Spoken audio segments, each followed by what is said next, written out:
Para você ligado no canal No Vácuo, muitíssimo bom dia, boa tarde, boa noite. Segunda-feira, 27 de maio de 2024. Estamos gravando esse vídeo mais precisamente a 1h37 da tarde do horário oficial de Brasília. Estou sem relógio hoje. Está carregando.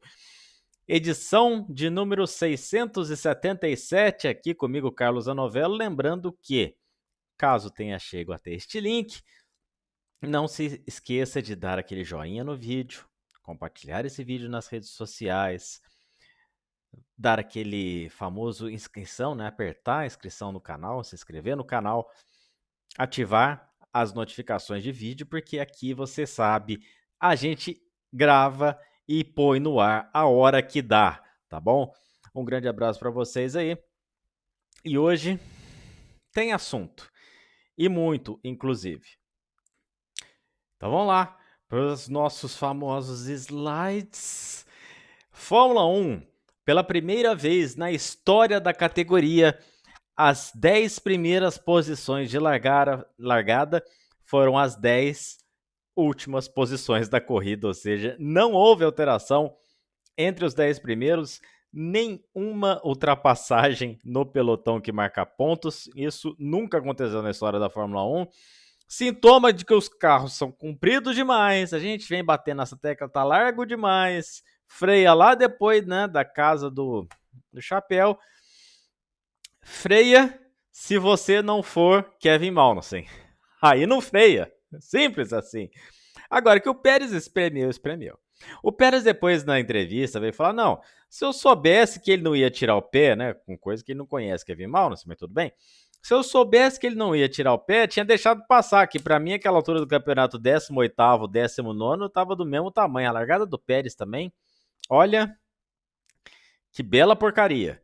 Ele conseguiu sair de 15º para 18º na primeira curva em Mônaco, né? Totalmente cuidadoso. E pra piorar, ainda levaram o Hülkenberg junto. Ou seja, a Haas, que conseguiu a proeza de ser punida na categoria mais tecnológica do mundo, com base numa medição realizada por Trena, da altura do aerofólio quando abre o flap lá do DRS, estava acima de 85 centímetros em relação ao solo, não pode. Foi punida, perdeu os tempos da classificação e largou lá de trás. Ainda por cima, teve 2 carros bastante danificados e uma dorzinha de cabeça agora lá na região de Maranello para poder construir esses carros e poder embarcar lá para o Canadá, que é daqui a 15 dias. Se a corrida fosse no próximo final de semana, a Haas teria sérios problemas. Assim como teria sérios problemas a dona Red Bull, porque o carro do Pérez ficou em petição de miséria, só sobrou uma roda pregada ali no cockpit e o ralo, o resto, né, o que é de parafernália ali, lateral, suspensão, asa, foi tudo pro vinagre. Óbvio que teve bandeira vermelha. E aí, dada a bandeira vermelha, Esteban, vocês falam que eu pego no pé à toa, né? Vocês ficam falando, nossa, o Carlos não gosta do Esteban Ocon, o Carlos não sei o que no Esteban Ocon, o Carlos não suporta Esteban Ocon, o Esteban Ocon não se ajuda. E para completar, o Bruno Faman já tá, né? O Bruno Faman já tá naquele modo justos, né? Tá demitido. Já rola a altas bocas na imprensa europeia que o Ocon tem vida curta na Alpine, talvez já depois do Canadá. Então nem para Barcelona vai pela Alpine. Ninguém aguenta mais essa briga desses dois. O Ozafnauer, no alto da sua compadecida, achou que Ocon e Gasly iam funcionar bem na mesma equipe. Nunca se deram bem. Mas na Alpine ia funcionar, né, garoto? Não é à toa também que foi limado lá da Alpine, né, coração? Obviamente não deu para consertar o carro do Ocon, suspensão traseira um pouquinho mais difícil de consertar do que a suspensão dianteira, não são 15, 20 minutos. E o francês ficou de fora. Um pedido de desculpas protocolar lá no Instagram. Eu, assim, pedido de desculpa de 3 linhas, naquela secura. Aí o Faman deve ter ficado louco da vida, obviamente. Não ficou louco da vida, o homem que finalmente venceu a sua própria maldição, Charles Leclerc. Depois que teve a bandeira vermelha, quem tinha escolhido largar de médio passou para duro. Quem tinha escolhido largar de duro passou para médio, para poder inverter, né? Ter alguma coisa diferente. E aí o Verstappen até falou um negócio certo. Fala, poxa, se é pra gente ficar andando 4 segundos mais lento do que a gente pode andar para poder economizar pneu e não fazer parada, então não tem Fórmula 1, né? É mais fácil. Verstappen saiu cuspindo marimbondo. A Red Bull não se achou o final de semana inteiro. Ainda bem que não choveu, porque esse carro da Red Bull não ia parar na pista. Não ia ter Verstappen que ia fazer esse carro funcionar no molhado. E o Leclerc ganhou. Finalmente ganhou uma corrida de automóveis em Mônaco. Depois ali, 2001 foi Schumacher pela Ferrari. Depois 2017, Vettel também pela Ferrari. E agora 2024, o Leclerc com o Piastri fazendo uma boa corrida até quando tinha pneu. Aí o problema de você ficar toda hora atrás do carro da frente é que você perde a sustentação do ar, toda, que não é muita coisa, mas toda a sustentação aerodinâmica de Mônaco passa a ser sustentação mecânica, e aí o Leclerc, na hora que precisou, abriu 10 segundos ali para o Piastri, que só restou se defender do Sainz, que não é muito difícil, não porque o Sainz não é um piloto bom, mas porque Mônaco, com os carros desse tamanho, você bota o carro no meio da pista e, né, dofa-se, como diria o outro. Tá aí então, é a segunda vitória da Ferrari na temporada, terceira vitória de um não Red Bull, pela primeira vez em, não lembro desde quando, a Red Bull não sobe o pódio, não sobe ao pódio, Singapura. Singapura, o Verstappen terminou em quarto aquela corrida. Então, pela primeira vez desde Singapura, a Red Bull não sobe ao pódio ao final de uma corrida de Fórmula 1. O Verstappen ainda tem vida tranquila, tem um final de semana de folga, mas aquele banho que a gente achava que seria lá nas duas primeiras etapas da temporada não mais será. São apenas 31 pontos de vantagem. Toda vez que eu falo apenas, colocamos aspas nisso, porque é em relação ao vareio que a Red Bull deu ano passado que estava se desenhando para esse ano. A Red Bull tem errado. Canadá é uma pista muito afeita a surpresas. Se o Verstappen sair na liderança do campeonato no Canadá, e vai sair, vai ser por pouco. Não vai ser com 30 pontos de diferença. Grande chance de dar besteira. O Pérez sem pontuar, cai para quinto no campeonato, melhor carro do campeonato, está na quinta colocação. Não é o melhor disparado, mas né, Pérez não é para fazer 31 pontos a menos que o Leclerc. Não é para fazer menos pontos que o Sainz. Não é fazer menos pontos que o Norris. Só não tá tomando o calor do Piastri porque o Piastri é sempre o último a receber as atualizações da McLaren, né? E aí quando recebe, colocou a casa em ordem, tanto ali lá em Imola, que aí ele foi punido, perdeu a segunda colocação no grid de largada, e quanto em Mônaco, na hora que dá um carro bom para o Piastri, no mesmo nível do Norris, aí as coisas se equiparam. O Russell e o Hamilton, que nos treinos livres estavam dando aquela, né? Olha, se pá, a Mercedes brigar pela pole. No Q3 a Mercedes não foi nada. E na corrida o Russell, né? 75 voltas de pneu médio para poder manter a posição. O Hamilton ainda fez uma parada porque dava a diferença para o Tsunoda, tinha quase um minuto para o Tsunoda, porque não parar, né? Deu um pneu mais novo, ajuda para completar a corrida. Alonso não pontuou e o Tsunoda fez mais 4 pontinhos lá. 4 não, perdão. Fez mais um pontinho lá. Não, quem foi o 10º? Eita, agora. Aí a nossa cabeça vai pro vinagre, né? Mas a gente vai olhar aqui, porque a gente grava aqui sempre no final do dia, vai. Mônaco GP 2024. Isso é uma dica. Leclerc mais pilotos. O Gasly foi 10º, o Tsunoda fez 4 pontinhos. Então vai para 19 no campeonato.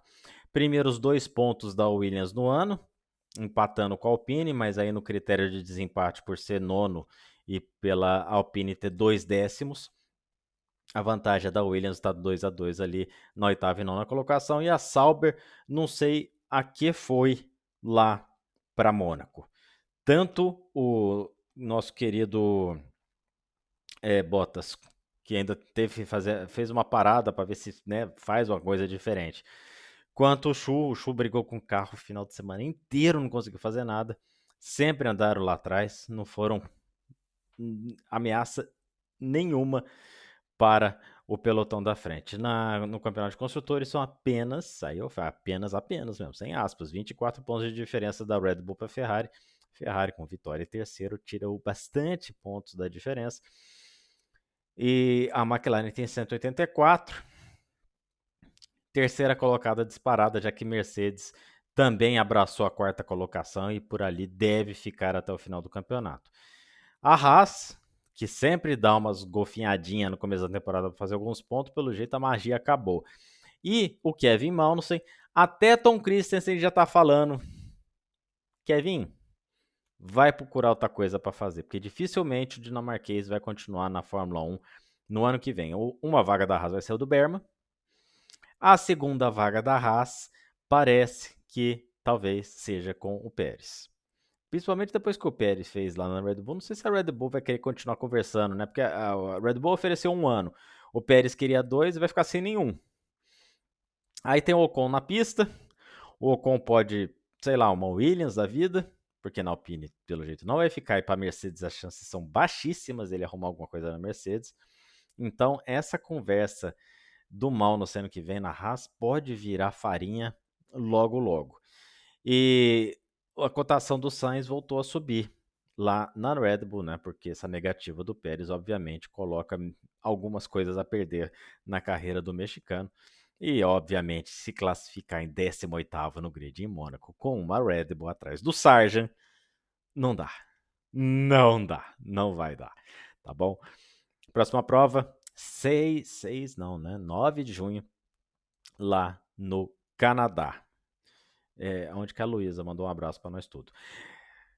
Na Fórmula 2, o Zach O'Sullivan fez 26 pontos no final de semana, sobe para sétimo no campeonato com 40 pontos. 40 é a diferença dele para o Paul Aron, que está agora na liderança. Ele assumiu em relação ao Hadjar, que está com 78. Zane Maloney, o final de semana que não apareceu. Não fez nada no final de semana em Mônaco, 69. Hauer, 56. Bortoleto sobe, diminui 6 pontos da diferença para o líder, agora está 30, não está 36.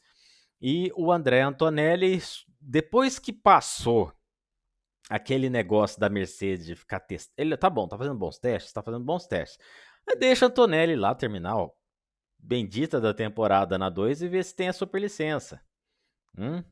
Você consegue manter a superlicença porque ele precisa ter. Tem ponto que caduca, mas ele conquista mais pontos ao final da temporada. E o Enzo Fittipaldi, zerado no final de semana, caiu para 10º no campeonato. Tem 32 pontos. Vamos esperar, mas estou levemente tendencioso a soltar um Simone para ele a partir da próxima corrida na Espanha.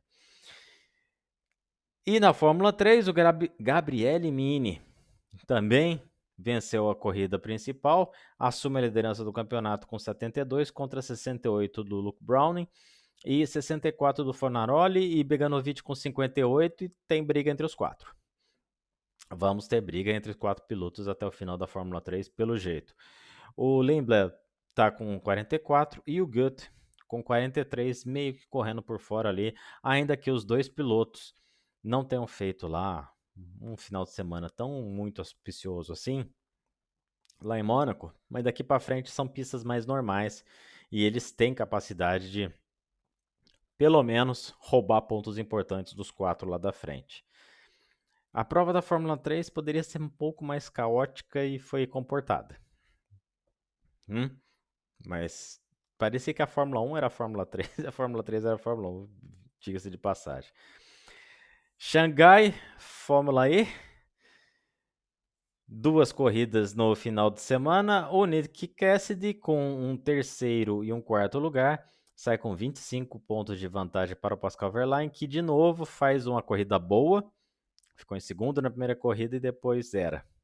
não pode zerar se você quer ser campeão do mundo da Fórmula E. Seu Pascal Wehrlein vai repetir na mesma tarefa, a mesma falha do campeonato do ano passado. O Mitch Evans, que fez a vitória na corrida do sábado e foi quinto na corrida do domingo, tem 132, está na briga, né? Então são 35 pontos de desvantagem. 36 pontos atrás está o Roland, que fez um pontico, né? Tava vindo uma sequência boa, 2 pódios, aí fez um quarto e depois as coisas não deram certo pro Roland no Nissan na segunda prova.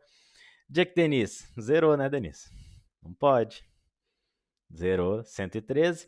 O Verne, 101. E na sétima colocação, o vencedor da prova do domingo, o Antônio Félix da Costa, que venceu 2 das últimas 4 etapas, mas precisa fazer um pouquinho a mais lá na frente, porque o nosso querido da Costa, né, o nosso querido Gajo, não fez lá um começo de temporada muito bom. A equipe dele não estava lá em cima quando precisava, né? O Werner se aproveitou melhor das oportunidades no começo da temporada, por isso que ele está atrás do companheiro, mesmo tendo vencido corridas durante a temporada. Tá? Mas no mais, a corrida da Fórmula E, eu gostei do traçado. Eu falei assim, nossa, Fórmula 1 faz o traçado curto. Mas o final ali, para chegar na reta dos boxes, fica tão apertadinho que não cabe Fórmula 1 ali. É mais estreito do que aquela entrada de Baku do Castelo. Aí, se quiser a Fórmula 1 correr nesse traçado, vai ter que mudar ali o contorno das curvas 9 e 10 ali para poder fazer a volta, né? 9, 10 e 11 ali para fazer a volta para a reta dos boxes. Mas para a Fórmula E, casou perfeitamente, 3 km de extensão de traçado. Foi uma prova boa. Foram 2 provas muito boas. Provas de xadrez, né? Porque muita gente lá tendo que gerenciar energia para poder chegar no final. O Lucas de Grassi, que havia terminado em 11º com punições, ganhou um pontinho na prova do sábado. Pelo menos isso, né? Num ano que é para esquecer para os brasileiros na Fórmula E, sinceridade.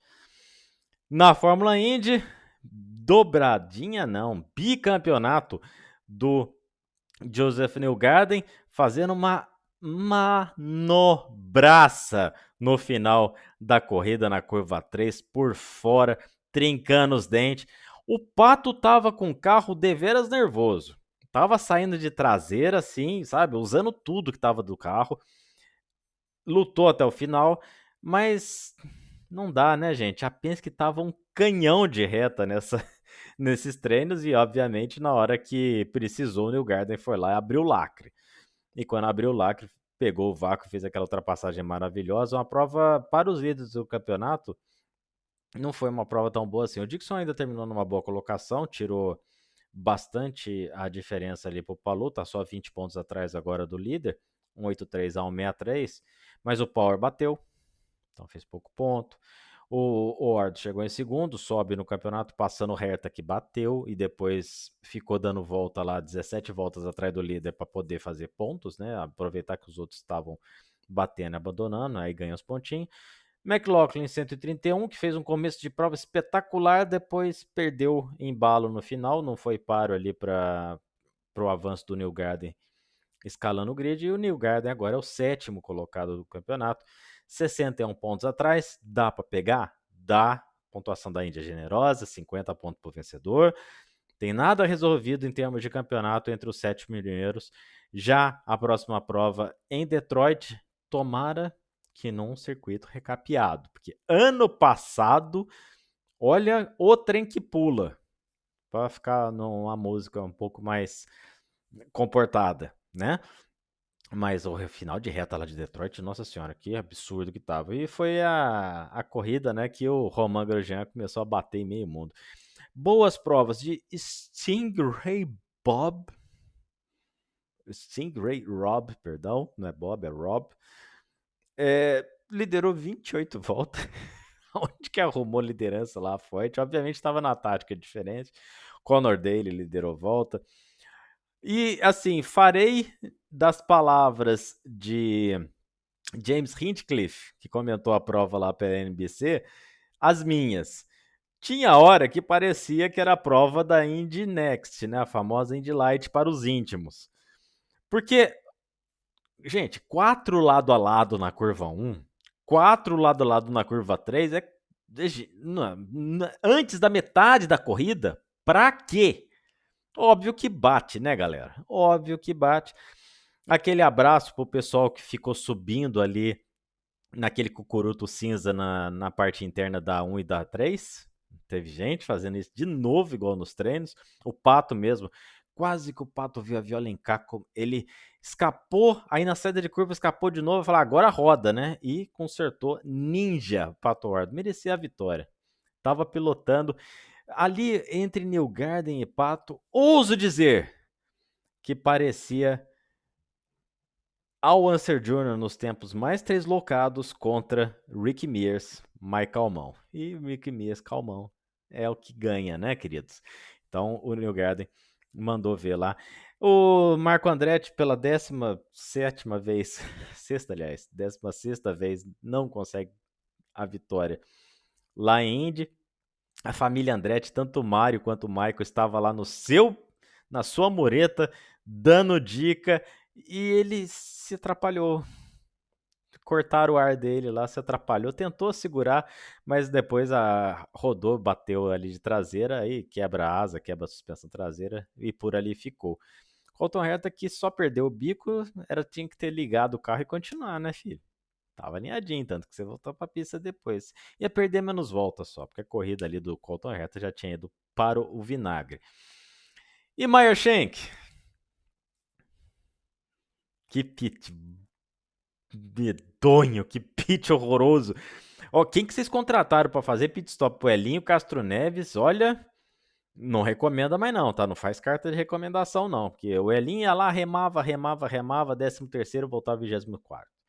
Remava, oitavo, voltava em 15º. Aí não tem como ganhar, né, gente? Tem que estar bem posicionado no final da corrida. O Elinho ainda, junto com o... ele estava na tática diferente agora, a gente que estava liderando. Junto com o Kyle Larson, teve que fazer um pit stop ali, faltando 17 voltas. Não teve as amarelas que eles quiseram, né? Porque aí fica para jogar. E o Larson fez o Indy 500 ok. Teve um erro na relargada lá que quase que causou engavetamento. Foi largar de primeira, né? Tem que largar de segunda, né? Bota a segunda e acelera, senão a roda patina. Ele quase que rodou a lá Roberto Guerreiro numa das relargadas. Ia levar metade do grid no que ele tá lá na frente. Mas ele tá doido para voltar no que vem. Depois a gente vai falar na NASCAR aqui que ele não fez lá em Charlotte. Que não deu tempo, né? Tá bom. Mas no mais, uma corridaça. E, Patão, segundão de novo, filho. Foi mal. A MotoGP lá em Barcelona teve a vitória na corrida sprint do já anunciado a aposentadoria do Alex Espargaró. E o Pecco Bagnaia venceu a corrida principal com o Jorge Martin minimizando danos ali na segunda colocação e o Mark Marques na terceira colocação. O Mark Marques fez uma boa sprint também, terminou em segundo na sprint, conquistou 12 posições na sprint. Agora precisa se classificar melhor para gastar menos pneu nas recuperações e ter uma moto mais inteira para brigar lá na frente. Não conseguiu chegar muito perto, não, mas se recuperou, terminou no pódio. Enea Bastianini, 94, não fez lá muita coisa, minha aposta para a Queen nessa semana. Maverick Vinhales, que eu achava que a Aprilia ia dar alguma calor, tá ficando para trás, 87, e 83 pontos de Pedro Acosta, que caiu demais. Aí não, né? Então, para Pedro Acosta, Maverick Vinhales e Alex Espargaró. Então é Natal, queridos. Feliz 2025. O Espargaró que será piloto de testes já no ano que vem de alguma outra montadora. Adivinha, né? Vai vender serviços para a Honda ou para a Yamaha, né? Óbvio. E aí faz uns wildcard da vida, igual o Pedrosa tá fazendo com a KTM. Mas o Acosta agora está abusando do direito de cometer erros de iniciante. Calma. Cautela, como diria Celso Roth. Eu sempre falo Sérgio, é Celso Roth, o treinador. E o Bagnaia foi assim que ganhou o campeonato ano passado, né? faz umas sprint mal menos. Na hora de ganhar, o Martin chegou em segundo, beleza. O Martin chegou em quinto, ótimo. Mas eu ganho a principal. Olho no campeonato do Banhaia, mas é aquilo que a gente, aliás, alguns comentaristas já estavam anunciando depois da última prova. Agora em Barcelona se sacramentou, né? Vai ser um campeonato ali de briga de 3 pilotos entre o Martin, o Banhaia e o Marques correndo por fora com a sua Ducati defasada. O Marques já falou que é a moto de fábrica ano que vem, se vai ser KTM, Ducati, se virem. Mas dificilmente o Bastianini continua na Ducati ano que vem. Pena, que é um moleque gente fina, é muito gente fina. E agora? Vocês acharam que eu ia passar batido nesse programa todo cheio de aposta? Vai, vamos, meu querido. Vem, bigode. 1, 2, 3 e. Muito obrigado. Muito obrigado, Christopher Bell. Muito obrigado, chuva! Queen com chuva também é Queen. O que importa é bola na rede, meus queridos. Christopher Bell com a prova encurtada lá em Charlotte. O Larson, opa, vou entrar. Não. Não, gente, tava água pra caramba, ia demorar pra secar. Eles não iam conseguir resumir a prova, né, ou recomeçar a prova antes da 1 da manhã locais. Aí falou: quer saber, gente? Amanhã é feriado. Vamos fazer churrasco? Vamos! E aí deram a vitória pro Christopher Bell, a segunda na temporada. Ele tá agora muito tranquilo com a classificação para os playoffs. Ele agora na lista, né, dos playoffs, se os playoffs começassem hoje, ele seria o terceiro colocado, a primeira prova da segunda metade da temporada regular da NASCAR. Foi a partir daí que o nosso querido Ryan Blaney, ano passado, né, subiu, engatou a quinta no morro e foi embora.